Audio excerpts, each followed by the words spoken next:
irmãs e irmãos. Podem responder sem medo, né?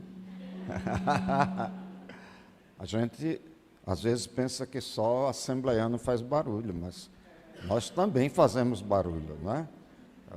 Culto é expressão de alegria. Eu estou gostando de ver como os irmãos estão cantando ao Senhor. Então, para mim é uma alegria conhecer a igreja e estar aqui para comunicar a palavra de Deus. O que é que nos marca na vida cristã?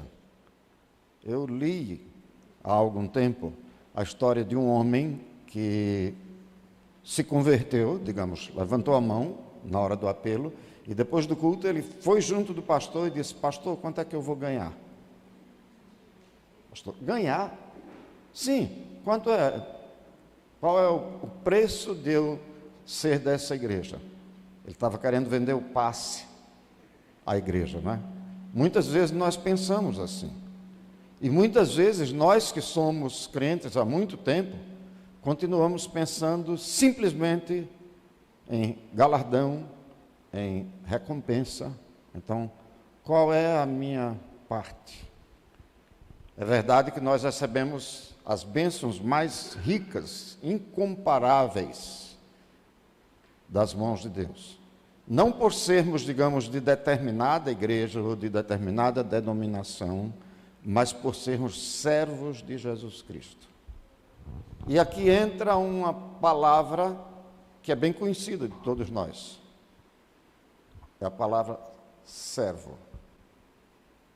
Nós somos servos por amor. Nós somos servos porque o Senhor Jesus deu a sua vida para nos salvar.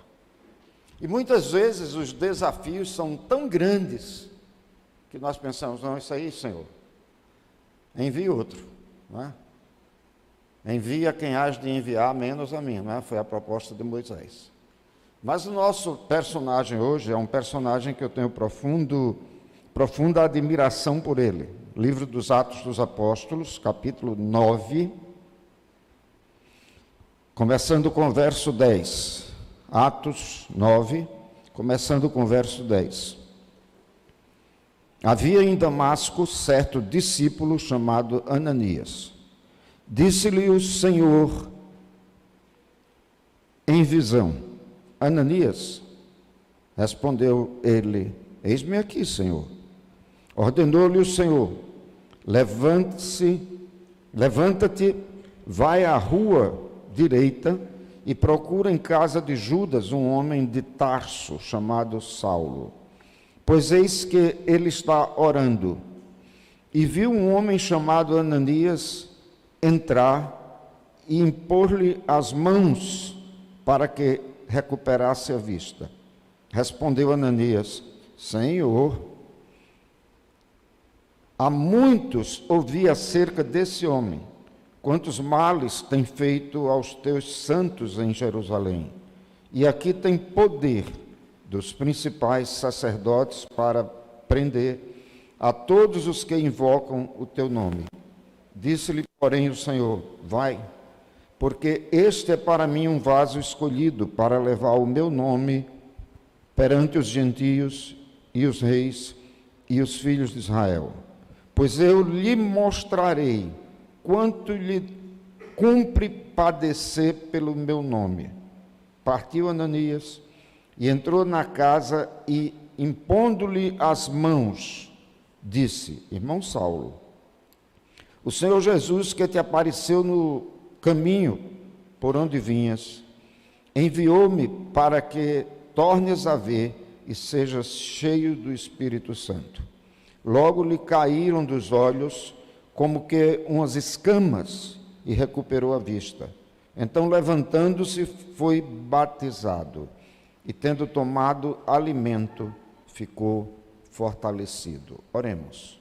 Pai, a tua palavra fala aos nossos corações e nós te louvamos pela tua presença, pela tua direção. Ajuda-nos a compreendermos os teus desafios. a compreendermos a tua palavra e que o pregador seja simples instrumento nas tuas mãos, em nome de Jesus. Amém. Já tomou um grande susto alguma vez? Eu acredito que todos nós, né? Nem que seja um choque, mas todos nós de algum jeito já nos assustamos. Perplexidade é o sentimento aqui de Ananias. E eu gostaria de dizer algo que vocês todos já sabem, é que Deus nos surpreende. Às vezes Deus nos fala de um modo que jamais pensaríamos. Me permitam compartilhar um pouco da minha vida também. Eu jamais planejei ser pastor. E está bem além do planejar. É bem definido. Eu queria ser qualquer outro profissional, menos pastor. Na realidade, durante um tempo eu tive uma paixão pela engenharia, pela arquitetura. Depois, quando eu estava meio perdido, eu pensei, não, eu vou fazer direito. E assim eu pensava tudo menos teologia. Pensar em pregar, Deus me livre. Eu me lembro quando eu era adolescente, meu pai era diácono e ele me colocou para pregar. Para mim aquilo ali foi pior do que uma surra. Eu bati palmas com os joelhos. Eu não quero pregar nunca mais na minha vida. E depois de algum tempo meu pai voltou, rapaz, está no tempo de você pregar, né? Era uma congregaçãozinha que ele tomava conta, ele era diácono. Não, pai, qualquer coisa. Mas Deus, na sua infinita misericórdia, foi ao meu encontro. Me lembro do dia que eu preguei numa igreja pela primeira vez. E o mundo já tinha dado voltas e eu já admitia ir ao seminário. Mas eu fiz um negócio com Deus. Eu vou escrever. Eu trabalho como escritor. E eu não sabia escrever, não era escritor. Mas eu me disponho a escrever porque não vou falar, não vou estar na frente de ninguém, vou fazer meu trabalho sozinho, então estou disposto. Eu faço meu curso, depois vou para o Rio de Janeiro, e lá antigamente era Casa Publicadora Batista, né? Lá eu trabalho. Até cheguei a ter convite para ir para lá, mas não era o plano de Deus. E Deus estava me dizendo, eu quero você como pregador. E eu dizia, não, Senhor, qualquer outra coisa, menos ser pregador. A situação de Ananias era um pouco pior do que a minha. Porque havia um inimigo perigoso no caminho. E Deus chega para Ananias e diz, vá, a minha ordem é essa, vá procurar Saulo. E a reação é, eu, Senhor? Eu? Aí ele vai contar toda aquela história, há muito tempo eu estou ouvindo a respeito desse homem. Há muito tempo e também no tempo quase presente para a época dele, porque nós encontramos o apedrejamento de Estevão, e uma das pessoas que estava à frente dessa perseguição era Saulo de Tarso. Aliás, ele era o principal. E ele esteve presente e a Bíblia diz que ele consentiu na morte de Estevão. Diz também que as vestes de Estevão foram colocadas para ele guardar. Então, isso deixa bem claro que ele era o líder do movimento. E o propósito dele era acabar com os cristãos. Impossível, não é? E ele resolve se munir de autorização. Então pede a autorização, cartas das autoridades, e resolve partir para Damasco. É claro que Ananias estava sabendo disso tudo. O inimigo está chegando. E então, nessa visão, Deus diz a Ananias: você vai lá na rua direita, tem um homem chamado Saulo. Eita, eu fico pensando como ele tremeu todinho, né? Eu me tremeria todinho, de medo. Não, Senhor. Senhor, eu vi direito. O Senhor quer isso de mim? Quantas vezes nós nos achamos assim, não é? Quantas vezes Deus fala e não, eu não acredito. Devia mandar um diácono, não eu. Devia mandar o pastor, não eu.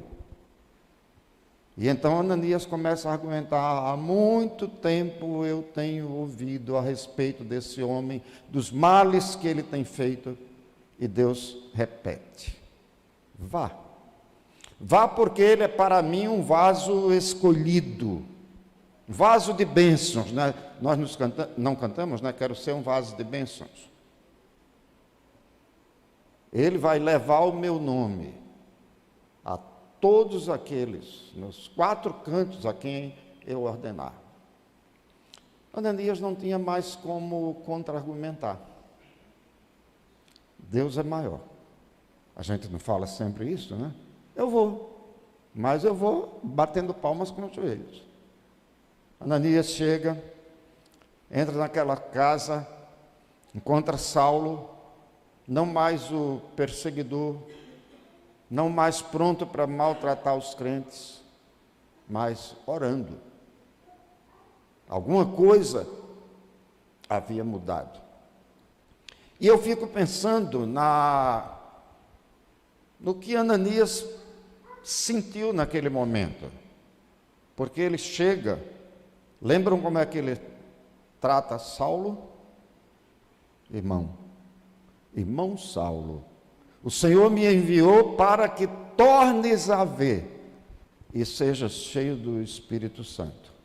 Há um novelista judeu chamado Sholem Asch, e o Sholem Asch, ele descreve a cena desse encontro de um modo muito interessante, muito emocionante, muito profundo. Ele diz que Ananias impôs as mãos sobre Saulo. E ele diz o seguinte: se o Senhor não tivesse aparecido a Saulo, se Saulo não tivesse tido aquela visão, em outras palavras, se Saulo não tivesse caído do cavalo, seria incapaz aquele encontro. Certamente aquelas mãos que estavam ali impostas sobre aquele perseguidor, elas já haviam sido torturadas, amarradas, o sangue já teria sido derramado, porque certamente Ananias, como um dos líderes principais da igreja, era, se não o primeiro, um dos primeiros da lista e dos propósitos terríveis de Saulo. O Senhor me enviou para que tornes a ver e sejas cheio do Espírito Santo. Para onde o Senhor está nos enviando? Essa pergunta não é uma pergunta só para o pastor. Essa pergunta não é somente para a diretoria da igreja. Eu tenho me incomodado cada dia mais com a situação que nós vivemos. A indiferença que domina o momento presente. Nós temos um equipamentozinho pequeno, eu nem trouxe o meu, né? Mas eu uso, chamado celular.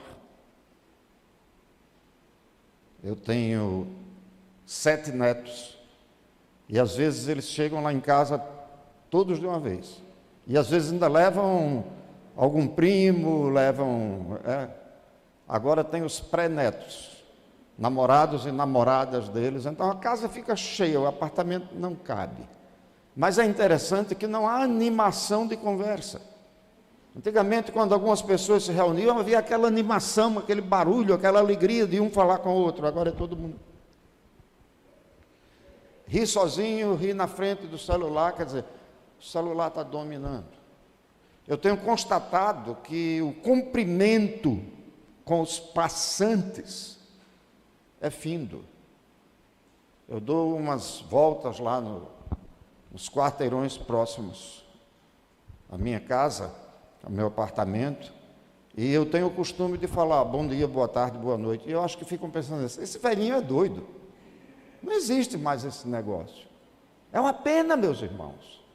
E nós que somos de Cristo estamos indo na onda. Nós encontramos pessoas, não as cumprimentamos, nós perdemos oportunidades de testemunhar. A comunhão está desaparecendo. E o Senhor está dizendo a todos nós, vá, não se impressione com quem é a pessoa. Eu tenho uma vizinha, no mesmo andar, e ela é de uma outra denominação, mas ela fica muito nervosa porque quando ela encontra um vizinho que é ateu, quando ela encontra lá aquela vizinha que diz que não crê em Jesus, que não acredita nisso, e eu digo, minha irmã, não fique nervosa não, ore. O quanto nós estamos orando, o quanto nós estamos deixando que Deus conduza os nossos passos. Eu gosto muito desse personagem, que às vezes fica perdido aqui nas narrativas, esse personagem chamado Ananias. Porque a partir daquele trabalho que iniciou com algo aparentemente simples, digamos assim, ele discipulou um dos homens mais importantes para a igreja cristã. Tente tirar da sua Bíblia, mas não rasgue não, estou só falando hipoteticamente, né? Tente tirar da sua Bíblia os livros que Paulo escreveu. Você ficaria com o Novo Testamento assim bem fininho. Alguns dos principais conselhos práticos para a vida cristã, alguns dos mais importantes conceitos teológicos estão nesse livro. Ananias sabia que a vida dele estava sendo oferecida. Ele sabia que estava em perigo e ele sabia que o inimigo estava ali diante dele. Quantas vezes nós somos desafiados, mas os desafios parecem impossíveis. Ah, Senhor, isso não, manda outra coisa. Eu faço qualquer coisa. E falar com aquela vizinha chata, dizer que Deus a ama, não, isso não. Precisamos deixar de lado esse preconceito. Nós trabalhamos para uma igreja, vocês têm essa igreja aqui, povo tão lindo, um povo tão bom que é o povo sergipano, esse povo aqui de Aracaju, mas nós estamos trabalhando mesmo para o Senhor. Nós estamos servindo ao Senhor. E então, vá. Eu fico pensando, se Ananias não tivesse obedecido, já imaginou isso? Se Ananias tivesse fincado o pé, não, Senhor, eu não vou. Qualquer outro, menos esse é inimigo, eu estou fugindo dele, eu vou me aproximar. Mas Ananias entrou para a história como o discipulador de Saulo. E agora uma pergunta que não quer calar. Quantas pessoas você tem discipulado na sua vida cristã? Quantas pessoas você tem ajudado? A quantos vizinhos você tem chegado e testemunhado, dizendo, Jesus Cristo mudou o meu viver. Nós cantamos isso, né? Jesus Cristo mudou o meu viver. Mas será que com o modo como nós vivemos, nós estamos deixando que realmente o mundo veja Cristo em nós? Também eu penso que Ananias só entrou para a história porque obedeceu. Há muita gente que vive o tempo inteiro, desculpem a expressão, esquentando o banco, nada mais. Chega, se assenta, ouve, mas não obedece. O desafio do Senhor é bem claro.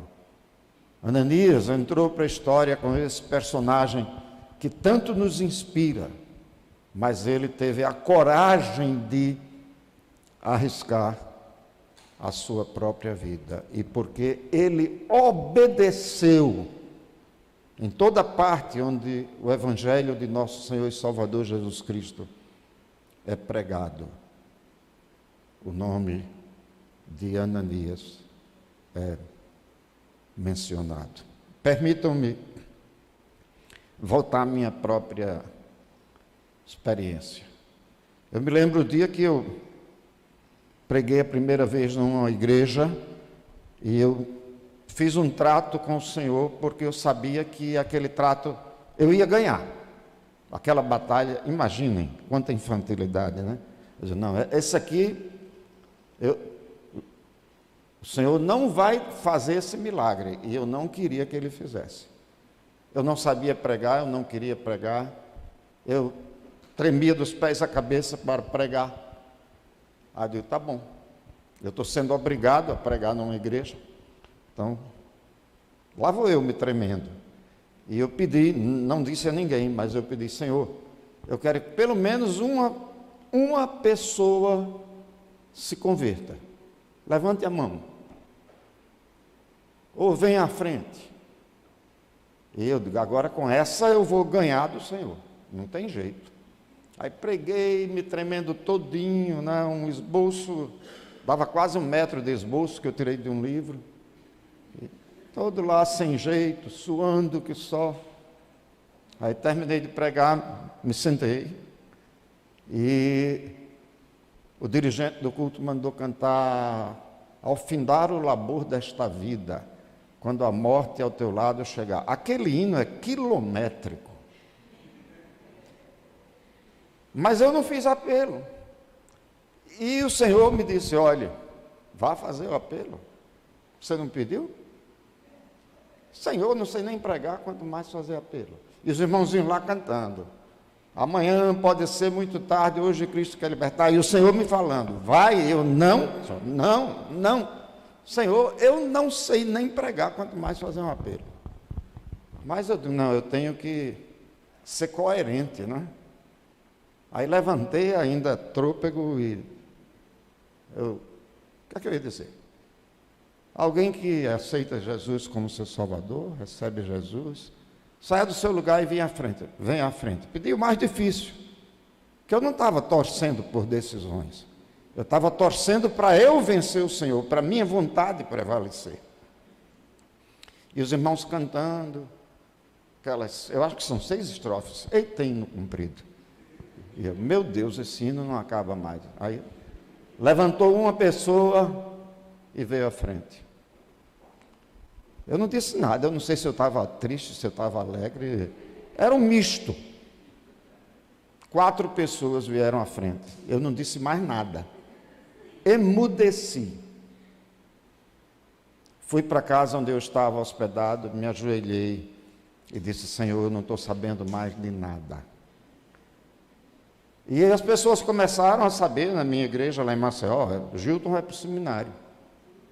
Eu trabalhava com os embaixadores do rei, então todo mundo me conhecia. Eu trabalhava com os embaixadores do rei, mas era muito interessante. Eu só visitava uma igreja à noite. Vocês sabem por quê? Porque eu levava uma coleção de slides. Naquela época não tínhamos os recursos que temos hoje, né? Era aquela coleção de slides que faz um barulho quando passa assim, plect, aí passa outra, plect, passa outra. Ah, conhece, tu és daquele tempo, né? Plect. Aí, para projetar os slides, as lâmpadas eram apagadas. Com as lâmpadas apagadas, aí eu falava, porque ninguém estava me vendo. Aí eu coloquei um problema diante de Deus. Senhor, não vai dar certo não. Porque qual é a igreja que convidar um pastor que só fala à noite e que não quer nem olhar para os irmãos? Gente, às vezes nós nos esquecemos que o nosso Deus faz milagres. O nosso Deus transforma completamente a nossa vida. Que milagres Deus tem feito na sua vida? Eu fui para o seminário contra a minha vontade. Eu dizia para mim mesmo: Senhor, qualquer coisa, menos pregador. Não, isso eu não quero. Quando eu terminei, eu tinha certeza que ia receber convite para outras atividades, mas o convite que na realidade Deus mandou que eu aceitasse foi para o pastorado. Fui pastorear, ainda pouco satisfeito. Não vou dizer completamente insatisfeito, porque Deus já tinha começado a trabalhar no meu coração. Mas eu sempre usei aquele argumento: não, eu não quero ser pastor somente, eu quero fazer outra coisa. E no começo eu ainda fiz, no começo eu ainda trabalhei como diretor de educação cristã da convenção, mas Deus foi me falando: não, eu quero você num outro trabalho. Então, 52 anos de ministério, pastoreei 4 igrejas, e Deus me mandou um desafio, num certo sentido, maior ainda do que o de igreja: ensinar em seminário. Aí foi que as minhas pernas tremeram. Eu ensinar no seminário? E assim eu comecei. Eu comecei ensinando educação cristã. Um dia o reitor do seminário me fez um desafio: que outra disciplina você ensina? Você ensina pregação? Eu acho que eu devo ter tido um desmaio na hora, que respondi o que eu jamais, no meu senso normal, responderia: tá, eu aceito. Ele estava indo passar um ano nos Estados Unidos, e aí eu o substituí nas classes de homilética. E isso foi em 1974. Nunca mais eu parei de ensinar pregação. Ensinei pregação no seminário em Belém, no seminário em Recife, na Faculdade Teológica de Brasília. Fui professor visitante no Seminário do Sul, em várias disciplinas. Tenho vários ex-alunos que foram de lá. Tenho ensinado homilética em várias denominações, não apenas entre os batistas. Paulo disse: vivo não mais eu, mas Cristo vive em mim. Nós precisamos acreditar nisso. Não é o nosso poder, não é a nossa capacidade, a nossa capacitação, mas é a nossa condição de colocarmos as nossas limitações diante dele, e ele faz o milagre. De vez em quando alguém chega para mim: o senhor é o homem da pregação. Eu não entendo. Os impossíveis de Deus nos alcançam. Deus é aquele que quer fazer milagres através de cada um de nós. Deus tem me feito andar por lugares que eu jamais imaginei, que eu jamais planejei. E hoje, depois desse... Estou terminando, tá? Hoje, depois desse tempo inteiro, eu olho para a minha vida e eu digo: graças a Deus que Ele insistiu comigo. Graças a Deus que não é Ele fez, Ele continua fazendo um trabalho na minha vida. Nenhum de nós é superdotado, mas a nossa capacitação vem do Senhor. Vem da nossa humildade em deixarmos que Ele mande. Se Ananias não tivesse obedecido, como eu falei, nós nem conheceríamos esse irmão. É a sua obediência quem determina o seu futuro. Que Deus nos abençoe. Que Deus cure a nossa timidez, a nossa má vontade, a nossa incredulidade, sabendo que Ele quer fazer milagres através de nós. Nós temos uma mania de olhar para os outros irmãos. Queria que Deus chamasse aquela pessoa. Eu queria que Deus fizesse um trabalho através daquele irmão. Ele fala tão bem, através daquela irmã. Ela fala tão bem. Vamos mudar esse foco. Vamos dizer, eu peço a Deus que na sua bondade, na sua misericórdia, faça um trabalho na minha vida, de tal maneira que o nome dele se torne conhecido e fortalecido para a honra e a glória dele. Curve a sua fronte em oração. Pai, a tua igreja está aqui diante de ti, aos teus pés, nós nos encontramos todos. E queremos, ó Pai, que tu nos abales. Queremos que tu mostres os teus desafios, os teus planos, para que nós possamos realmente ser teus servos e possamos obedecer à tua vontade. Abençoa cada irmã, cada irmão aqui, no nome de Jesus. Amém.